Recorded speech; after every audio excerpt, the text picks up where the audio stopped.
اپنا کمرہ ہے کوئی بات نہیں، لیکن جب آدمی باہر سے اندر آئے تو دروازہ کھٹکھٹانا نہیں چاہیے، گھنٹی بجا لینی چاہیے، کچھ ایسا انداز اختیار کر لینا چاہیے کہ اندر والوں کو پتہ چلے کوئی آ رہا۔ اجازت کہ کوئی ایسی کیفیت میں آپ کی نظر گھر والوں پہ نہ پڑے جو آپ کے لیے ناگواری کا باعث ہو، یا کوئی اجنبی آدمی آ رہا ہے کسی گھر کے اندر تو وہ بھی اجازت لے کے، یوں نہیں کہ بغیر پوچھے اندر داخل ہو گیا۔ اب تو یہاں گیٹ لگ جاتے ہیں، لیکن پہلے دیہاتوں کے اندر تو یہ بھی نہیں ہوا کرتا تھا کہ بس صرف باؤنڈری لگی ہوتی تھی، اور بس اوقات باؤنڈری بھی نہیں لگی ہوتی تھی، کھلا گھر ہوتا تھا۔ تو ایسے موقع پہ بغیر اجازت کے نہیں، اور جب اجازت ملے تو سب سے پہلے انہیں مانوس کرنے کے لیے السلام علیکم، السلام علیکم۔ یہ اللہ کے نبی صلی اللہ علیہ وسلم نے احادیث کے اندر بھی اس کی تلقین فرمائی ہے، اور قرآن میں کے اندر بھی اس قسم کی اجازت لینا واجب ہے کہ آدمی جب کسی اجنبی کے گھر جائے تو اجازت لے کے جائے،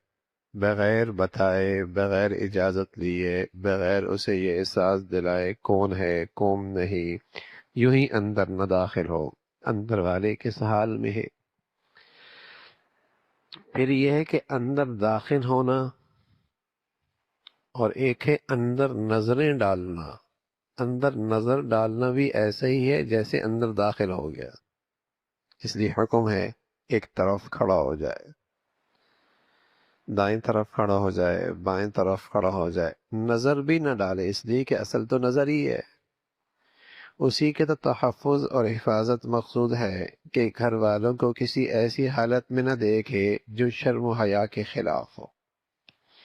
وہ کس حال میں گھر والے، گھر کی عورت ہے۔ اچھا، یہ حکم مردوں کے لیے بھی ہے، عورتوں کے لیے بھی، کہ اگر عورت کسی گھر جاتی ہے تو وہ بھی اجازت لے کے جائے، کہ تاکہ اگر مرد ہیں تو وہ دائیں بائیں ہو جائے، اور اسی طرح اگر مرد داخل ہوتا ہے تو جو نامحرم عورتیں ہیں وہ ایک طرف ہو جائیں۔